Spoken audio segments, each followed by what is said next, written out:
What's going on, everybody? It is that time again. The Sooners Illustrated Podcast, episode 104 on this Monday, August 19th, 2024. 11 days from the opener. We are so close. Josh Callaway, almost single digits. James Z. Jackson, Tom Green. Single digits is coming up. Later this week, whenever Colin and I do the show, it'll be single digits. The fall camp is in the books. They're shifting. School has started for OU. The first game week is literally obviously a week from today. We're going to wrap up fall camp. What did we learn? How do we feel? We're also going to wrap up some injury things, concern level, concern, not concern. We'll talk about that a little bit as well. And we'll continue our position preview series. We've got the front seven today, defensive tackle, defensive end, linebackers. Feeling pretty good probably about all those positions. We'll talk about it as we continue our position preview series going into the first game week next week. But guys, like I said, fall camp is wrapped up. They still have obviously practice all this week before game week, kind of this weird little transition period week while school gets going today. I guess first day of classes for OU today. We'll start with some injury stuff. So we kind of touched on it a little bit last week. We kind of didn't get too into the weeds because we weren't 100% on a couple things. Now we are. Jay Gibson out for the season. Brett Venables confirmed that. So a tough blow there for a guy who we talked about a lot. Is a guy that had got a lot of hype over the course of the offseason. We mentioned Gentry Williams. Sounds like he's going to be fine. He did hurt that shoulder again in that first scrimmage, so it's going to just be something they're going to have to monitor all season long. And then as I talked about last week with Colin on the Thursday show, and as I passed on to our VIP members, without getting too into the specifics, offensive line, very beat up. It's been a common thread throughout camp. They've had guys in and out. Nobody season ending or anything like that, but it's just been one of those things kind of going all the way back to spring when Troy Everett went down. It's kind of just been a lot of guys dealing with something. We've talked about Nick Anderson, Jalil Farouk a little bit. Think both those guys are going to be fine, but they've been kind of in and out of campus a little bit as well. So I'm just going to paint it with a broad brush. How concerned are you guys? It seems like every report I've gotten, Colin, you guys, everything we've heard has just kind of been, as Venables would, I guess, term it, bumps and bruises. But there's been lots of guys kind of, in and out, beat up. How are you feeling about that? Are you concerned, not concerned? Where are we kind of at in general for you guys? Well, I think some of them are more concerning than others. Sure. Yeah. Right. Obviously, you hate to see the Jaden Gibson news confirm that he'll be out for the year because everything we'd heard, they were expecting a pretty big season from him. He had a really good rapport with Jackson Arnold, especially after, what he was able to accomplish in limited opportunities last year. But again, we talked about the depth of that wide receiver room. Everybody else, like if healthy, Nick Anderson, Jalil Farouk, Deion Brooks, those are going to be your top three guys regardless. And then when you get Andrew Anthony back, he's going to get in the mix there too. Mm-hmm. JJ Hester, it sounds like, has really made the most of his opportunities. And remember, he got some first team reps in the spring too because they had some guys banged up. So he's been building his rapport, Jackson Arnold. The Gentry Williams, I'm somewhat concerned there just because, when you have that shoulder that, it's been separated before, and you've had surgery and you kind of re-aggravate it, that's an issue that can pop up again. But it sounds like it's not as bad as we initially thought it might have been coming out of that first scrimmage. He was out there at practice in pads and active, but still limited when we were out there last week.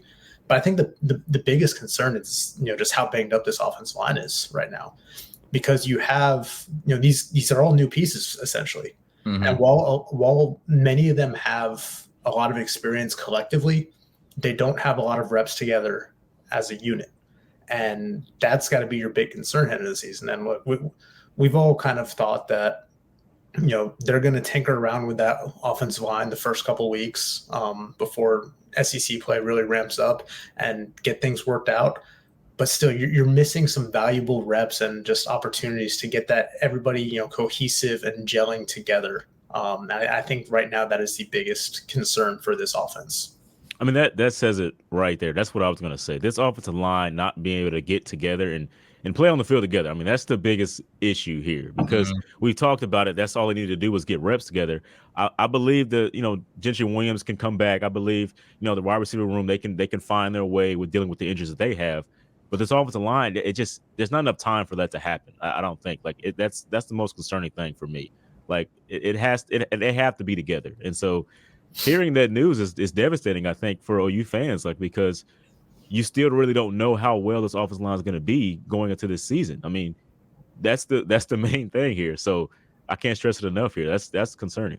Sure. No, I agree completely. I mean, for the wide receiver room, not too concerned, even with the Gibson injury, as much as that's just tough to stomach because all the other guys they have. And like Tom mentioned, Andrell's coming along nicely. It sounds like they're hoping by SEC play, he's going to be almost completely back to where he was before he got hurt. You're feeling okay about that position because it's just so deep. But the offensive line, not that they can't win those early games with a hodgepodge group, but you just want to have some time to build that chemistry and feel like you're humming before it gets real with that Tennessee game, and then it's just one right after another throughout the rest of the year. So I think that's fair. And again, don't think nobody's done for the year. It's no huge thing, but it's just guys kind of in and out. A lot of guys are beat up right now, and we'll see how it goes. And you're really limiting your time and ability to build that chemistry, which is so important for an offensive line when the guys are just kind of is moving pieces constantly because guys keep having to be held out from scrimmages or what have you. So not ideal. Offensive line, it's going to be just like it was all off season. It's going to be a major, those first few games, just kind of seeing what the groupings are, how people look. Is it a problem? Not a problem. It's going to be a major storyline, I think, throughout the early part of the schedule. Yeah, I wouldn't be surprised if when they roll out the depth chart, a week from today or whenever it is, early next week, that we talk to Brent and get that official depth chart, that the offensive line that we see on paper there is not necessarily the offensive line we see in week 4 against Tennessee. Oh, yeah, for sure. I believe it's going to rotate a lot like it did last year. It had a couple of different moving parts there. I think it's going to happen again this year, especially if they're getting banged up like this. So, I think that's, for sure, Tom. And hopefully we can, get more clarity either from Brent tomorrow. We're talking to Venables tomorrow after practice, or that first presser, who actually will be or won't be available for the opener. Like I said, there's a couple of guys who their status the opener is kind of up in the air. So we'll see. We'll see. And again, it's a great time to become a VIP subscriber. We've had lots of great camp coverage this month, and more to come, obviously, as we get ready for that first game and recruiting stuff. So become a VIP member as soon as illustrated. As far as elsewhere in fall camp, like I said, it's wrapped up. They're still practicing this week. It's not technically, we're just talking to Tom before we start recording. It's not technically considered fall camp, just semantics. They're practicing all week. And then also the first game week is next week. So I figure just kind of wrap it up. What did we learn? What was maybe the takeaway for you guys the last few weeks that has stuck with you, good or bad? Or what are you still wanting to learn when the game started? Or what was kind of maybe your biggest takeaway of the last few weeks getting out these practices and talking to guys? Yeah, I think the biggest takeaway is more of a confirmation of what we already thought, but that this defense has a chance to be really, really good. Yeah. And I think part of it is, obviously we talked about everything that they return, and this will be a nice segue into our, position previews for defensive, the front seven there. But it seems like that, they've not really been holding back against the offense in practice. They've been doing a lot of good versus good action. And it seems like Brent Venables and Zach Alley really want that offense to be kind of battle tested heading into the season, which, has its pluses and its minuses, as we kind of just discussed with some of those injuries on the offensive line. But I think that this defense, they want to go from good to great and, potentially even elite this year. Some guys said that they think they could have the number 1 defense in the country, which hey, great goal to have, really hard to attain. But I think without a doubt that this defense is going to be very good. And that's only been kind of reinforced over these last few weeks, especially when you look at what Brent Venables, when he was at Clemson, what the defense did from year 1 to year 3 and just the substantial jump that it made. And we saw improvements last year, and we expect them to kind of continue on that trajectory this year. Yeah, for sure. That's what I was going to talk about, was that defense. It's buffed up, man. It's ready to go. Just to do a different set of a different position group. I'm talking about the running backs here, because they're healthy. I mean, they're healthy going into pretty much this season. That's not what the case was last year. So having that is a very big plus for OU and the Sooners. So because you just didn't know who was going to be the starter, who was going to be the backup. Pretty much, you didn't know week by week, pretty much throughout the season. And now I feel like you have an understanding of who those guys can be and who it most likely will be. Especially you think Gavin Sawchuk's going to start. Devontae Barnes or Taylor Tatum could be the second guy, but they have more understanding of what's going to happen, and I think that'll help out a lot. So that was a big takeaway. I mean, they're pretty cohesive. They're all healthy. They're good. So that's the big thing for them. Yeah, going right off that, I think positively, the biggest thing for me was Javonte Barnes is back. That was a huge question for me all offseason, after the spring and the spring game where he didn't get any carries. We all thought, like, what is the deal here? I've been a big fan of Javonte Barnes. I've banged that drum for a while. I thought he was awesome as a freshman. I've always thought he was a really good player and had a chance to become, a big-time player at Oklahoma. Wasn't sure if that was going to happen after last year and the spring. All summer it was kind of like, what are they going to get from him? Just where are things at? His health, his relationship with the team, all of that. And this month it's been nothing but good things. He talked about how glad he is to still be here, how much he still loves Oklahoma. DeMarco Murray, he looks great. Everyone is saying his praises. Brent Venables say he looks like his old self. That's been one of the biggest wins of the month for me from an Oklahoma, if you're a fan, would be that Javonte Barnes is going to be a guy again. After, last year, it never could get going. It was a lost year for him. And, for this season to kind of form that duo with Gavin Sawchuk that we thought they were going to have last year, again, health permitting, and hopefully that can be the case, kind of like what James was saying. But that's been such a huge win this offseason that Javonte Barnes' bounce back season is on deck. I mean, he's absolutely – I'd be floored if he's not a huge part of the offense, at least in the early part of the year. Then you kind of figure it out from there. But he's going to be right in the mix. And then negatively, what we were just talking about, offensive line is still a question mark. I mean, I think we all feel better about it from the talent level, and the guys. But with the guys in and out, I think it's still fair to be a little nervous, a little uneasy. Yeah. Certainly some of the camp reports that we've had from the scrimmages that, it didn't really go well for the offense, generally speaking. Jackson Arnold having some turnovers, things like that. A big part of that is that the offensive line has just been very hodgepodge. Guys have been in and out. I don't put that all on Jackson at all. He's also had some receivers very in and out. So I think it's still fair to kind of – I don't think there's a fine line there between smash the panic button, the offense is going to stink, and, you got to kind of going to have to need to see it. I think that's fair to be a little mildly concerned, I guess, or at least questioning it as we get ready to start the games. So that's kind of where I'm at after fall camp. Yeah, that's the crazy thing, because if we had done the offensive line preview today, I feel like my rating would have been a little bit lower on the offensive line, just because it was a little bit higher than you guys because of what we've been hearing from the players and coaches and things like that.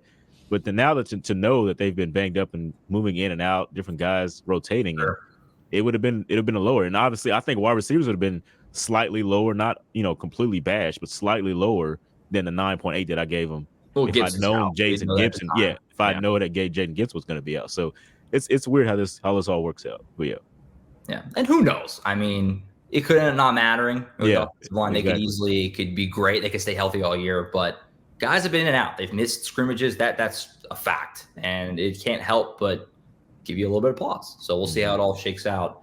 And again, we have more coverage coming tomorrow. Technically not fall camp again, but we're going to have more player interviews and Brent Venables tomorrow evening. We're back in the evenings now since school started. So keep an eye out for that tomorrow. Let's shift over to our position preview. So we're continuing to roll through these. We've done the offense. We're now going over to defense today. How this works, most people know if you watch the show, but we take each position one at a time, the names to know, the question marks, the guys we're excited to see. Then we rate it 1 to 10 on our confidence level in that position. So we're going to do the front 7 today, starting with D tackles. So Todd Bates' room is very exciting. They added Dominic Williams, the biggest splash get of the offseason from the transfer portal for Oklahoma. You got DeJoun Terry back, who I think everyone's expecting to have a big season for him. Remember, he didn't come in until the summer last year, so he had a full offseason this time. And then you add, the exciting young freshman, David Stone, Jay Jackson, to go with some of these other guys who are returning to the team, like Grayson Halton, Devon Sears in the mix there. You lose Jacob Lacey to the unfortunate blood clot situation. He had to medically retire, but you land on your feet pretty well by bringing in Dominic Williams. How do you feel about this group? This is an important position for Oklahoma to go try and make some noise in the SEC. Or some kind of overall thoughts with the D tackle room and that interior of the defensive line? Yeah, I think they feel a lot better about it right now than they did maybe in the spring. Certainly in the spring, because losing Jacob Lacey was tough. Yeah, getting Dominic Williams is huge. I actually wrote about this morning because Brent Venables last week talked about he believes that they can rotate between 9 and 11 guys on that defensive line in all. So I kind of ran through some of the candidates, and I was looking at how many they rotated last year. And last year they had about 5 guys rotating on the interior of that line pretty regularly. And of that group, only Dejon Terry's back. Grayson Halton was kind of like just on the cusp. He only played like 91 snaps across the entire season, but he's in for a bigger role this year. But you're replacing, Isaiah Coe, Jordan Kelly, Onolalu, and Jacob Lacey from that core rotation on the interior.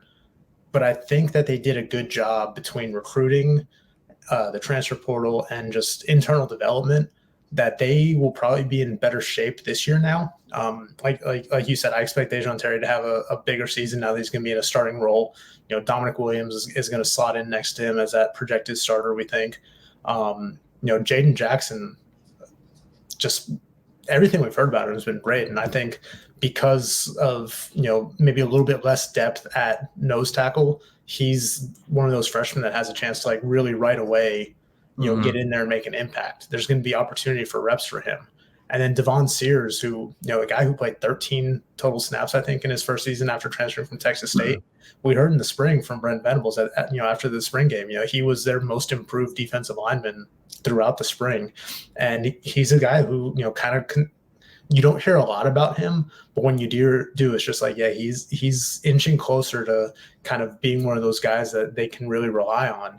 And then like David Stone, we think has all the talent in the world. It's just a matter of like, how quickly is he going to be able to get in there and make an impact, because you have, Dominic Williams now in front of him. You have a guy like Grayson Halton's going to play a bigger role.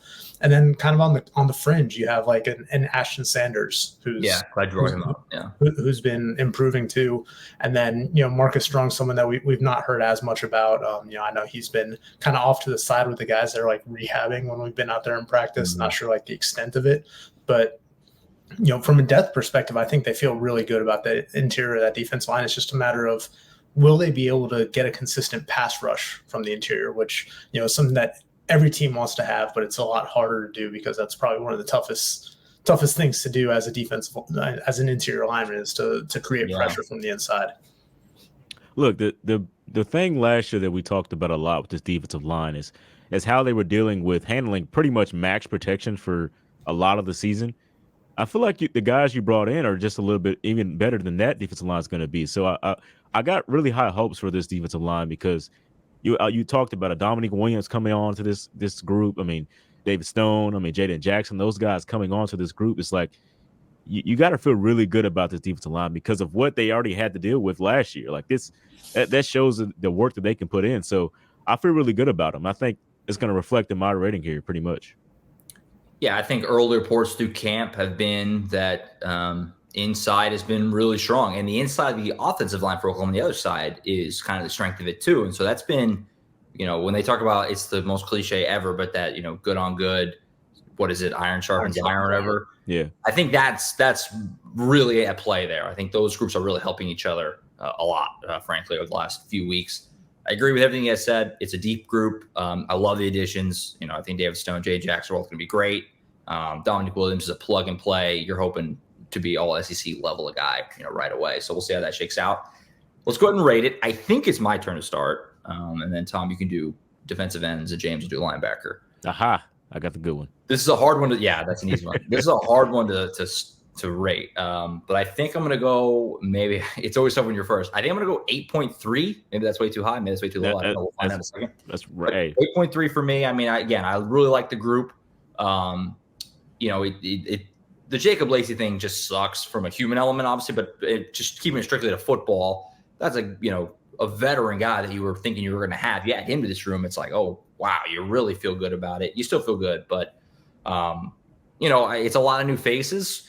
Dominic did come in the summer, which is a little bit tougher, but he's such a good player. You think it may not matter. And then you have those freshmen, a lot of kind of unproven guys. I think Grayson Halton's a big X factor there. What kind of year does he have? Could really influence this room. But I think overall it's a really solid position. I don't think you're going to be fearing it. Todd Bates is also a really good developer of talent, put a lot of guys in the NFL. So I think overall you should feel pretty confident if you're an OU fan in this group, maybe as much so as any team recently, at least for Oklahoma. So I like the group. 8.3 for me. Yeah, I'm not far off from you. I think I'm going to go a solid 8. You mentioned losing Jacob Lacey sucks because he was your most utilized interior defense line. He would have a role, obviously.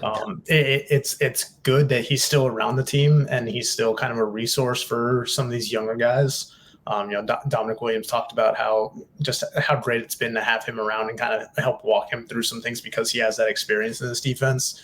I think the only thing that's really holding back my score maybe a little bit is just that some of these guys are improving. Jaden Jackson, David Stone have not played a down of college football yet. Grayson Halton, we all think that he's going to take that next step forward this year, but he has not played a lot of football at this level. Dominic Williams and DeJoun Terry are the two guys that have played a lot of football, and you feel really good about those two guys as your starter. I think the depth is solid. It's just a matter of, can those less experienced guys kind of live up to the expectations of, being able to go out there and compete week in and week out in the SEC and make a difference there. I mean, that's the good thing about where this defensive line is. You don't need guys like David Stone and Jaden Jackson just be, great starters already. They can come in and be solid, guys that come on in the second unit and things like that and feel good about it. And so, I mean, I'm pretty close with you guys, especially you, Josh. I had 8.5 for quarterbacks and 8.0 for running backs. I think I'm 8.3 for the defensive tackles. I mean, I'm right there. I think it's another solid position group for this Oklahoma Sooners defense. So, I mean, just really, really good. I think they're going to be good. I mean, that's nothing more I can say about it, man. They're good. All right, so from inside, let's kick it outside. From the defensive tackle, defensive end, Miguel Chavis's position here. Another deep group. Last year, I think we all were pretty high on this position. Probably didn't have quite the year overall that we thought it would. It was still a good position. Ethan Downs certainly had a huge year, and he's back, which is huge. If it wasn't, frankly, probably for Danny Stutzman being such a good player and also such a huge personality, Ethan Downs would probably be like the next guy to be like one of the faces of OU football. And he still kind of is, but he's right there, Oklahoma kid, all that. So he's back leading the room. We've talked about PJ Adebawore, the year 2 jump for him. Everybody's excited for that. Caden Woolard, they add to the mix from Miami of Ohio. Expect to play a big role. You obviously have R. Mason Thomas, who everybody is just waiting for him to explode. You also have Trace Ford back. And then you got some young guys here as well with Nigel Smith, as well as Danny Okoye in there, Wyatt Gilmore as well, Taylor Wine also in there. It's a deep position. So how are we feeling about the defensive ends? This is a group that, again, it's very, very deep. Lots of options and guys to try and get a pass rush going. We talked about it at length last season that the raw sack numbers were not where OU probably would want them to be. Again, there's context to that. There's nuance. We talked about that a million times. But so at the end of the day, you want more sacks. That's just common sense. Yep. We'll see if that group can help with that this year. What are we thinking about defensive ends this year for Miguel Chavis' third year? I think it's a solid group. Again, I mean, there's not really many weaknesses on this defense, if any. You might have a couple of, unproven depth at a couple spots, but otherwise, we've talked about it at length. This defense returns key pieces at every level. They've got guys that have played a lot of football. I think the only thing that this, defensive end group really, doesn't have is a proven productive pass rusher. Caden Woolard is the most proven guy there, and he was doing it at the G5 level. With all due respect to him, he's really talented.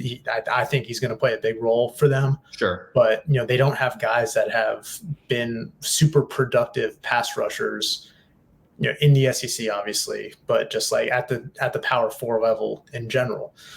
Ethan Downs is a guy that has led the team in sacks the last 2 seasons, and it's, been 4.5 sacks each year. I think if they can take that next step forward and just get a little bit more consistency with that pass rush, and I know we like you said, we talked about there's nuance to it. There's reasons why they maybe didn't get home as often. Sure. But if you can affect the passer, even if you're not racking up the sacks, if you can affect them at a little bit more consistent rate, I think that this is going to be a really, really strong group. Because we talked about a guy like PJ Adebawore, taking that next step. Like I said, I think Caden Woolard, he brings something that they just didn't necessarily have as a pure guy that can get to the quarterback. I think Danny Okoye, I don't know if he's going to be a regular rotation type player, but he's a guy that I think you can send in there, situationally and just be like, go get the quarterback, man. Just like be an athlete. Because some of these guys, it's going to take them time to develop into the system and get comfortable in this defense and playing at that speed and, processing everything that's required to at this level. But I think they feel really good about this group right now. Yeah, I think you can feel good about him. There's no like Eric Stryker type of guy just yet. We don't know how good PJ really can be at that spot, but I mean, this is a good group. I mean, Ethan Downs coming back is leading that team, leading that position group, and we talked about it a lot. His leadership and his availability it's just been really, really good for this OU team. So I mean, I feel good about him. I think I'm a little bit lower than the defensive tackles, but I feel good about it. I think it's another solid group for OU to really rely on here as they go into this season with SEC. Yeah, I agree. I mean, it's there's a few ifs in there that could make this one of the best positions on the team. If PJ makes the jump that we think he's capable of and looks like he could, he's as physically imposing as anyone. Yeah. Caden Woolard translates well. If Ethan Downs has his best year of his career, which is safe to think it's totally reasonable that he could and very well might. There's a few ifs in there that if they all play out, this could be a really, really good position group. So I'm kind of with you guys. Very strong group though overall. All right, I think Tom, you have to start on the rating for this one. Then we'll go James and me. Yeah, I mean, kind of like James was saying, I think it's a little bit below where they feel about the defense tackles right now, which, if you'd asked me this in the spring, I would have probably flip-flopped it. But I'll put them at like a 7.7. And like you said, a lot of it hinges on those ifs. If PJ Adebawore is going to be that monster that they kind of expect him to be off the edge, if Ethan Downs can kind of just get an uptick in his production a little bit, if Caden Woolard translates to the SEC, if R. Mason Thomas stays healthy, he's a guy that, he was lighting it up in fall camp last year before an ankle injury kind of, slowed him down, took him out of the rotation early on. And then, he had another ankle injury in the middle of the year and then wasn't really healthy until those final couple games. But in those final 2 games, he had, 2.5 tackles for loss and a sack in the bowl game. So when healthy, he can be good. It's just a matter of can he stay on the field. But I think you feel really good about those top 5 or 6 guys that you have at defensive end. It's just a matter of, like you said, if those ifs become, proven quantities on the field when the games actually start mattering. Yeah, and those are the reasons I'm going 7.9 for this group, right under 8. I think they can really be a lot higher depending on what they do, this season. So I'm really comfortable with 7.9 right now. But as we said, if Ethan Downs and PJ and guys like that just really have a great season like they could project it to be having, it'll be really good for this team. I mean, even guys like Danny Okoye, if he just surprises and just because he's had a lot of good talk about him as a true freshman being on this unit, if he explodes, I mean, what happens with this lineup? So that's pretty much where I am right now. 7.9, I think it's a good rate. Yeah, I'm mostly with you guys. On the tick higher, but still below the defensive tackle, like you guys are. 8.1 for me. This is a group I can't remember. I should have pulled the tape, I guess. I think last year I gave a really high rating. I really liked defensive ends last year, and I still do. But I'm pulling it back a little bit until we see a little more production, frankly, in terms of just negative plays, things like that. Again, I feel like I've said every time, there's context to it. Teams are trying to get rid of the ball quick. We understand all that. But at the end of the day, you have to find a way. And so I think the group's really good. I could absolutely see it being one of the 2 or 3 best positions on the team this year. Everything breaks the right way. But I'd have to lean 8.1 for now, but a very good group. And Ethan Downs, one of the best players on the team. And so that always helps to have that kind of guy leading it. All right, let's wrap it up with linebackers. This is a really good position. I think he was pretty much between linebacker and wide receiver for most deep and / best, however you want to term that. Yep. Wide receiver lost Jaden Gibson, so probably linebacker now. I don't want to speak for you guys, but really deep group. Obviously, Danny Stutzman leading the charge of it. Great guy to lead the charge of it. Kip Lewis ready to explode. Cody McKenzie, Jaron Kanek are both back as well. Rising year 2 guys, Lewis Carter, Samuel Masigo, both are looked at as rising stars. You also signed James Nesta, freshman, in the mix. You also have some other guys to kind of forget about sometimes, like Phil Picciotti, guys like that. A lot of 4 stars. It's a really good group. Deep position. You have an actual, not to be too mean, an actual coach now with Zach Galley coaching the position as well. A lot of reasons to be optimistic about the linebackers. I mean, there's really not a lot of holes to poke. Feel free to do so if you'd like, Tom. I don't really have any. Yeah, are we including cheetahs in with the linebackers here today? You have to throw in Deshaun McCullough at least. Yeah, I didn't mention I should have. It does get hairy with the cheetahs, but I think at least It's Deshaun kind of a McCullough. hybrid position. Yeah. Yeah, right.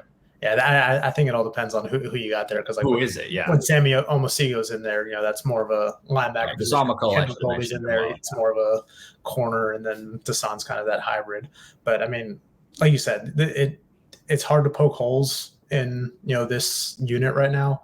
I'm really curious to see how that rotation kind of shakes out, because I mean, Danny Stutzman's going to get his reps. You can't have him off the field too much. We saw kind of the holes in this defense when he was out of the lineup last year. That game and a half that he missed were those 2 losses. So he's obviously a very important piece. So you want to keep him healthy, but you want to keep him on the field at the same time. And you feel like you have more depth to be able to rotate guys around him. I expect Kip Lewis to, kind of had that breakthrough after taking over that starting job, midway through last year.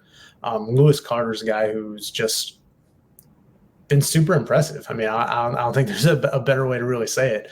He didn't play a whole lot last year defensively, but throughout the spring we saw him getting some first team reps. Does that mean he's going to be a starter come week 1? I still think it's going to be Kip Lewis besides Danny Stutzman, but he's a guy that you're probably going to be able to lean on for more reps. Kobe McKenzie's back too, guy who played a lot last year. I'm curious to see where Jaren Kanak kind of falls into that. Equation, because he was a starter for half of last season, and he's a guy that's now played a lot of football at that position, even though it's a position he is still learning because he didn't play much linebacker before he got to Oklahoma. But you also have more depth where you don't have to lean on him for as many snaps. So yeah, I think that the depth in this room is great. I'm curious to see how everything shakes out, but you can't feel bad about really throwing any of those guys out there. Whether it's with Danny Stutzman or, being able to get him a breather and get some other guys in there who can kind of carry that load and make sure the defense doesn't fall off. And we've heard Brent Venables, talk about it. Competitive depth is something they talked about a lot last year, but they didn't necessarily have as much of it at, some of their key positions. But I think now there's just not much of a drop off between the first team guys and the second team guys, especially on this defense. I mean, yeah, they're without a doubt the top position group on this team now, especially here with Gibson and things like that. So, I mean, there's a lot of good things about it. I mean, Danny Stutzman, I mean, we talked about it. He should be an All-American first teamer and all that this season after what he can do, pretty much what he's going to do this season. And then Kip Lewis, adding him in, a more experienced guy at the linebacker position than Jaren Kanak was last year. Obviously, Jaren Kanak had all the tools you needed to be a great linebacker. He was trying to learn that position, and it just didn't work out as well as it should have for him. But I really like this linebacker room, because if something happens with Kip Lewis or Kobe McKenzie, guys like that, Jaren can come in and still be, okay and doing his job. And so it's a really good group. It's a really good group. I think I'm very high on them. Yeah. Might have to ask Tom to get the clipboard or the dry erase board back out, whatever he had with the wide receivers, and let me do that for my number. Yeah, no, I agree. I think the way it's trending.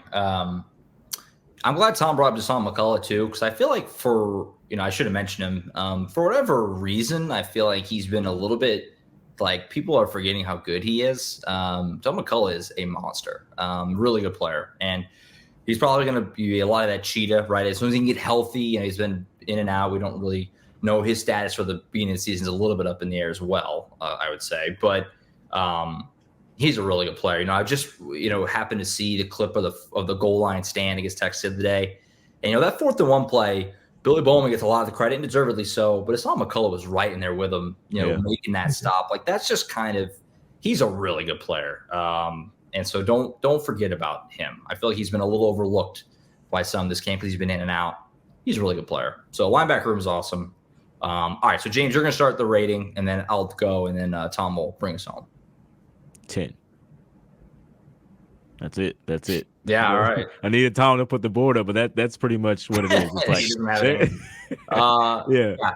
it's a really good group, as you talked about it. Deshaun McCullough also coming in, and it's just like, man, there's so many names you're comfortable with going in there. It's like there's nobody you'd be scared of being out there in a certain moment of time. So it's just like it just works perfectly for the Sooner defense, because Ravenna was the linebackers coach naturally and things like that, and so having that unit be the best unit on this team, it's gotta bode well for what he wants to do and what he wants to accomplish, because he's done it many times now, Clemson and OU. So see what happens here.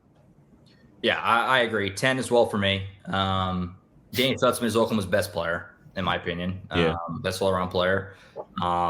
Kip Lewis ready to be a star. He's going to be a huge, big-time player, probably this year, but especially before he goes. He's going to be a huge level player. I've loved Lewis Carter from the first time I threw on his high school tape at Tampa Catholic. Thought he's going to be a big-time player, just a matter of time. Samuel Masigo, the same. I just talked about how much I think about Hassan McCullough. I still really like Cody McKenzie as well. Hopefully he can factor in this year. You have Jaron Kanik, who's only going to get better as well. He's had some kind of growing pains at times. Like Tom said, not a ton of experience at the position. He should be further along this year. You have Zach Alley, who I kind of joked about, is going to make, I think, a huge difference as well, having him into the mix. And then it's just Brett Venables' position. It's his baby. This is his position, linebacker. So all those things wrapped up, I have no concerns. Even, if you lose a couple guys, not that that'd be ideal by any means, I still think you'd be probably okay. I mean, really, you need Danny and probably Kip. But beyond that, the depth is so good. It's a 10 for me. It's Oklahoma's best position. That's where I'm at. Tom, is it 3 for 3? Is it 3 for 3 for you, or are you going to be a hater? I'm not going to be a hater, but for the sake of podcasting, for the sake of conversation, am I crazy that I'm not completely convinced that this is necessarily the best position on the defense? And that's not a knock on the linebackers at all. That's more of a, look at the depth on this defense now, especially on the back end. Safeties, we'll get into corners and safeties, next week. Okay.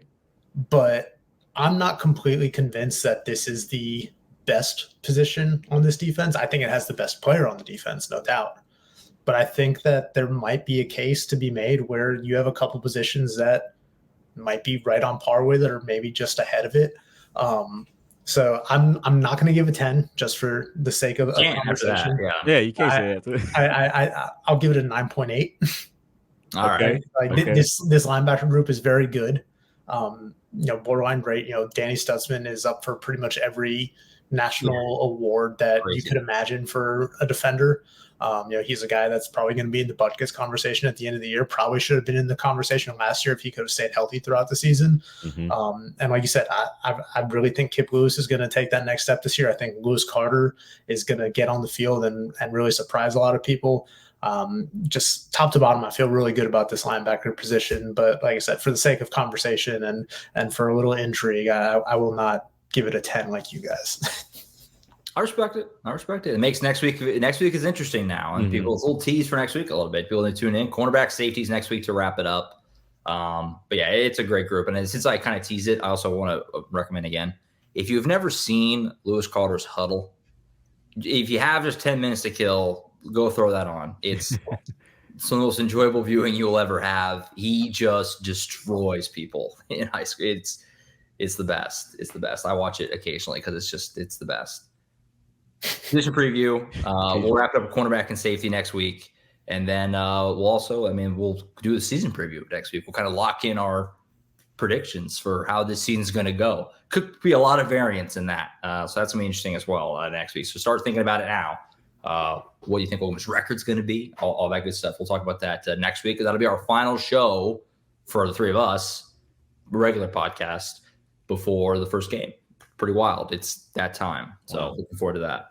Good times are ahead. We have some games coming up, which is nice. All right, I think that's it. Colin will be back on the show on Thursday. Michael Fasusi committing on Wednesday. So Colin and I will be reacting to that one way or another on Thursday.